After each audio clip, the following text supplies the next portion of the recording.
Hello, thanks for joining us. I'm with Ian McCullough, Ben Kosky and Kevin Gallen on the West London Sport YouTube channel. And finally, we have something a bit more positive to talk about with QPR winning 2-0 against Luton Town.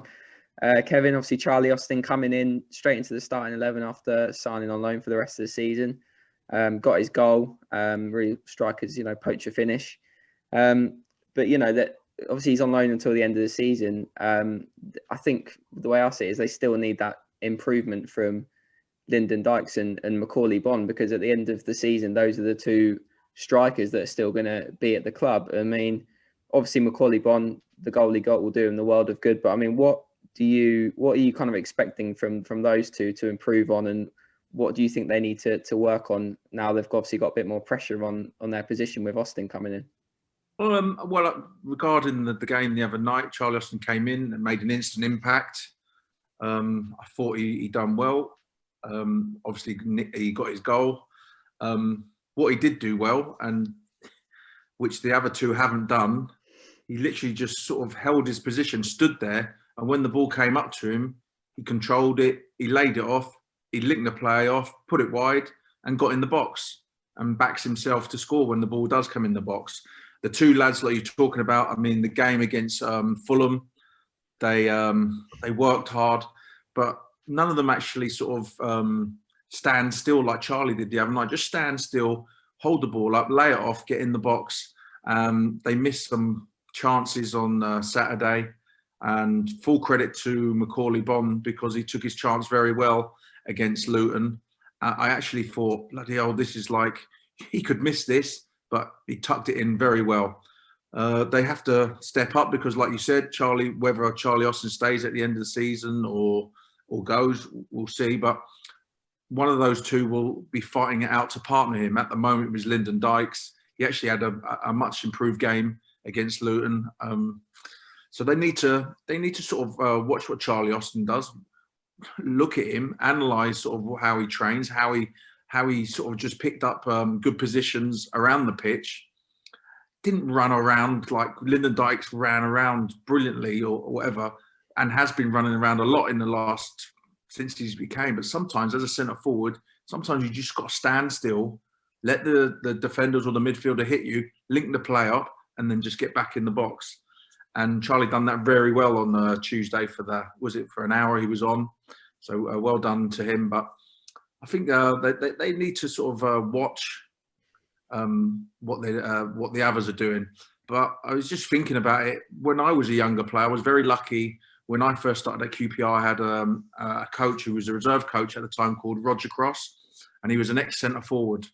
And he used to take, even when I was 15, 16, he used to take me aside and do a lot of striker work with me and finishing.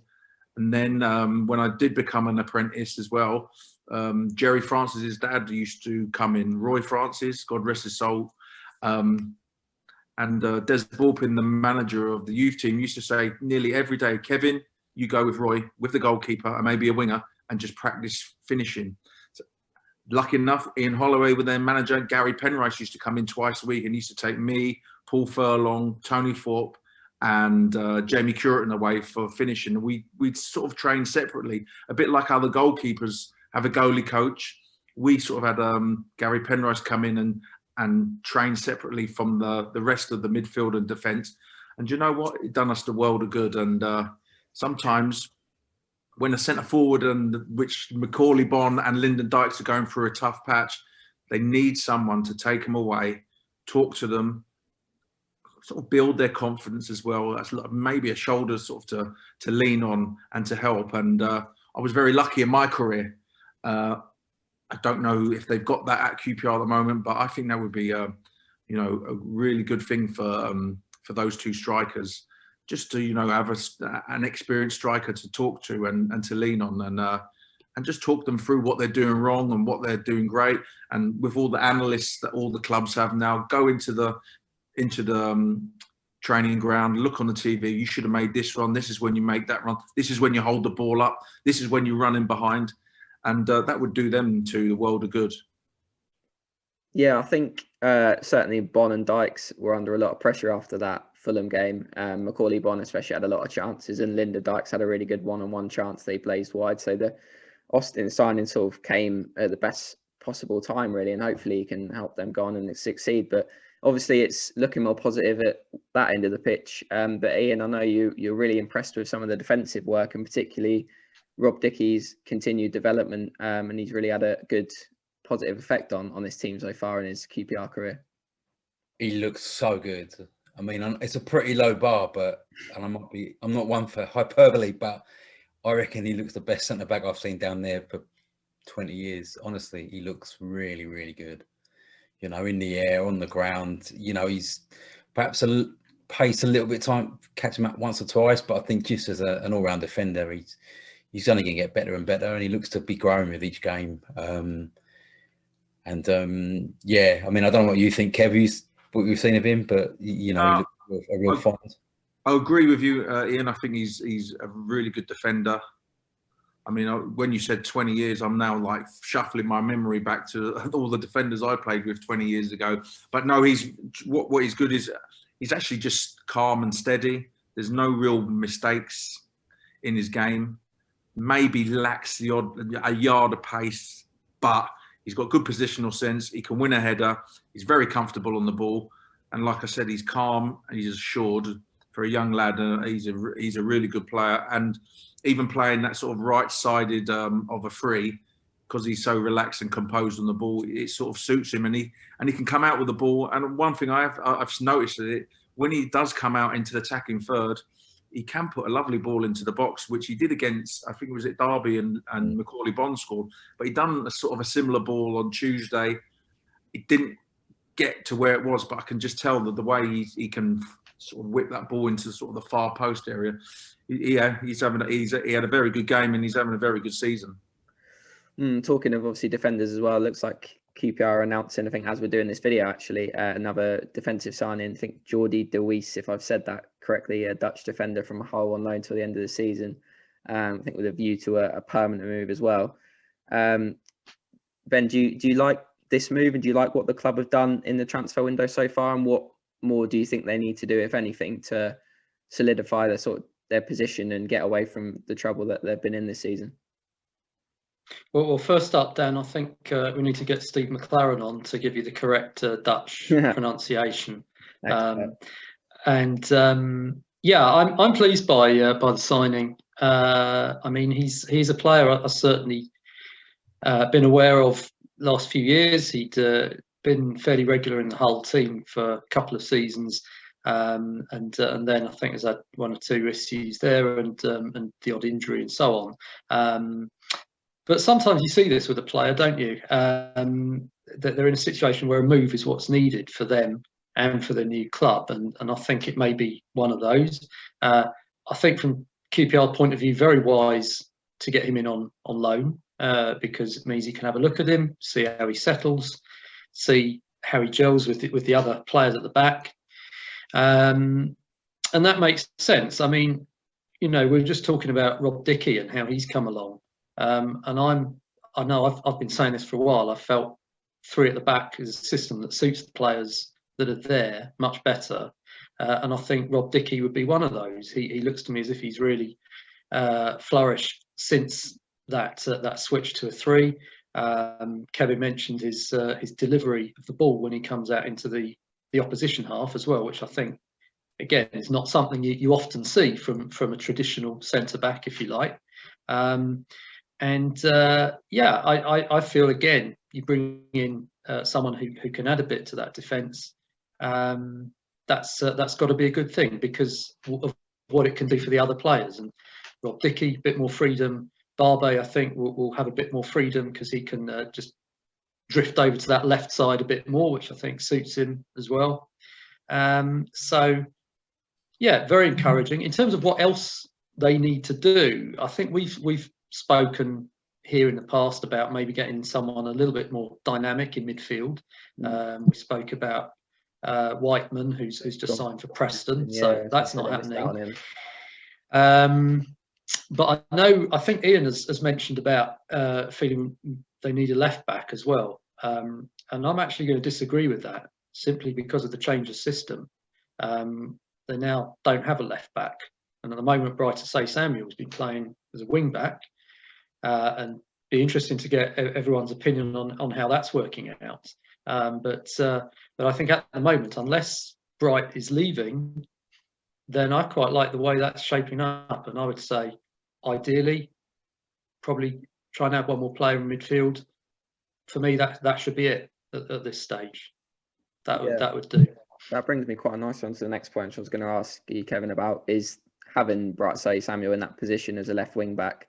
He's obviously more known as an attacking player, and he can really hurt opposition teams with his pace. But obviously, he's moved a little bit back further on the pitch. He still manages to get forward and have runs at players. But I mean, do you like him in that position? Do you think he could play there the rest of this season? I mean, or would you rather see him in a usual winger position? Well, no, I think in this system, I think you've got to find a place for Bright Samuel, because I think he's one of our better players, our best players. His pace is a massive asset, and now he's starting from a deeper position, and he can run. He can use his pace even more effective. I thought he's been really good the last 2 games, but with him playing on the left of a wing back, it's sort of Barbet then comes over to the left side of to the left back position and sort of does cover him. And look, Osei Samuel isn't going to be a natural defender, but what he gives you going forward and with his athleticism, he has to play. Because if you're playing a 3-5-2 or 5-3-2 system, where are you really going to play him? He's either going to play in that position or the right-hand side wing back, or he's going to have to play up front, because he's not going to play in the centre of the pitch or essentially other than up front, where he can use his pace. So you need to utilise his pace, because that's his main asset. And I'm coming from a deeper position, like I said, I think it's suiting him at the moment. And do you know what? It gives him another armoury to his whole all-round game. He's playing on the left. He's played on the left wing loads of times. I think he had a really good game on Tuesday. Yeah, Ian, have you been pleased with the change in formation? Because I know obviously you've spoken a lot about the kind of left-back issues before with Nico Hammerline and obviously Lee Wallace being injured and not playing too well when they have played. Have you been pleased to see Wolverhampton change that formation? And even though, like Kevin said, Bright's not a defensive-minded player, are you pleased to see that he's sort of addressed that left-back situation by changing the system and putting a different player there?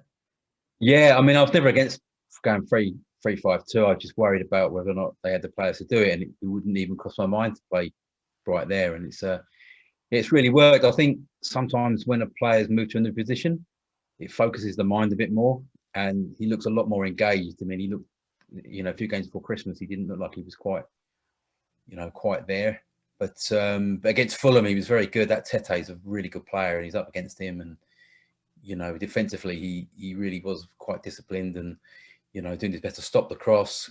Getting low. I thought he did really well. And against Luton, he was very good, getting forward, and it just makes the team more dynamic, having a bit of pace.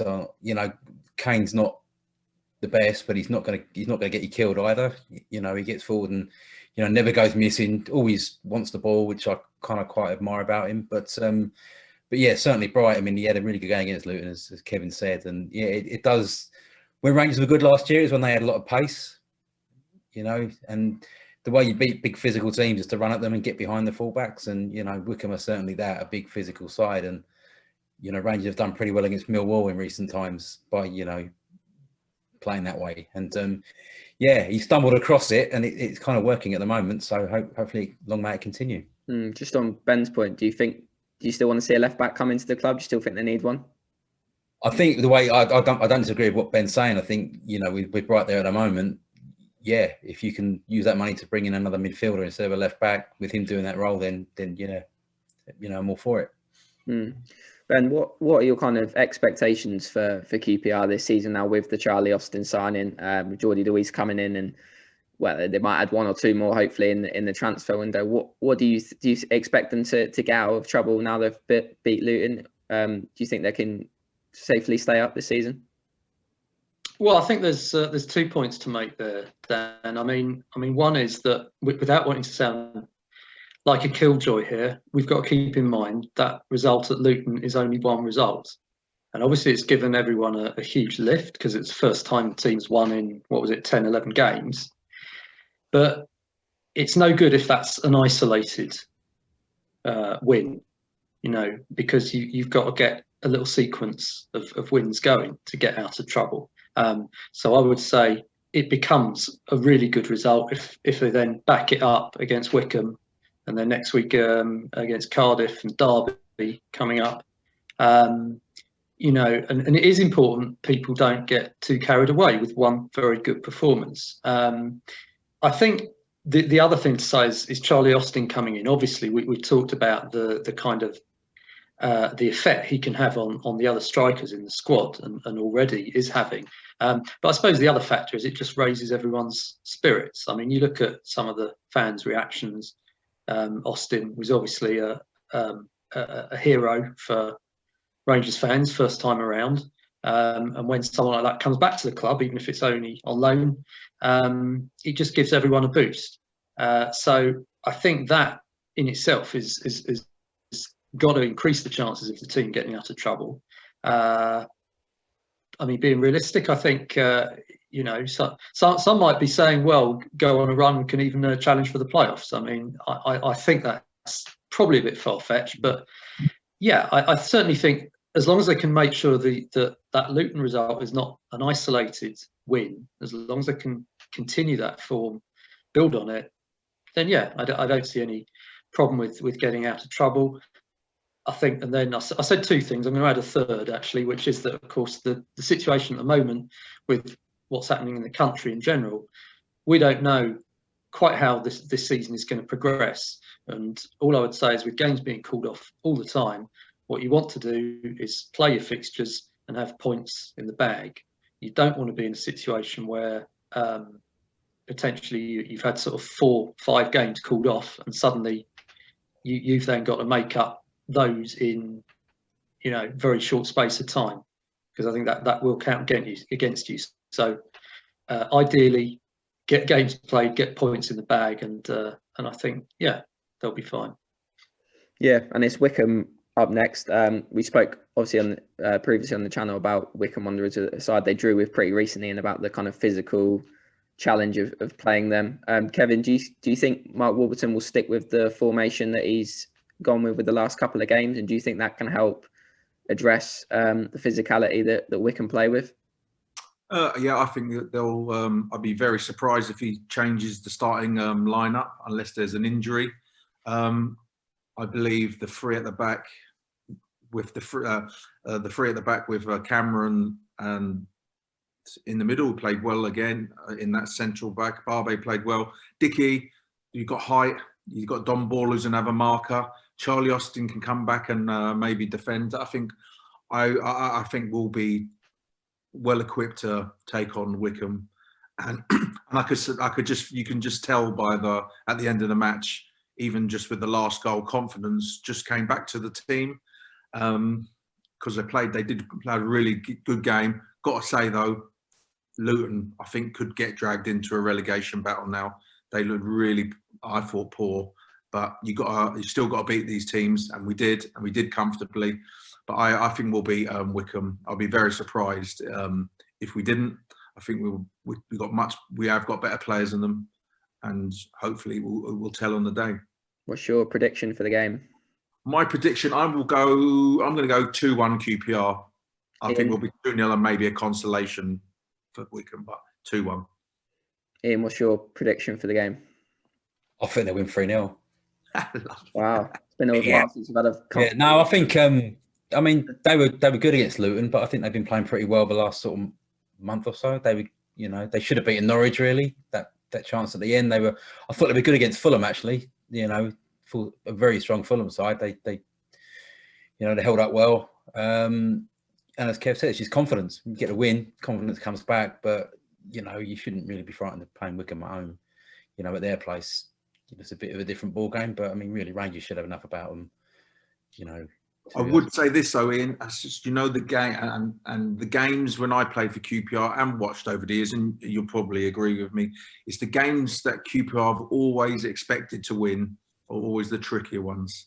So I know you're saying 3-0. Just bear that in mind. You're probably right. Are you as confident as Ian, Ben? Not quite. I mean, I'm going to say it's uncanny, Dan. You keep coming to me after Kevin's made his prediction, and he said exactly what I was going to say. But 2-1 was what was in my mind as well, and the reason for that is largely because you look at Wycombe this season, and no one's given them a hiding at all. They're always in games. They're losing a lot of games, but they lose them narrowly.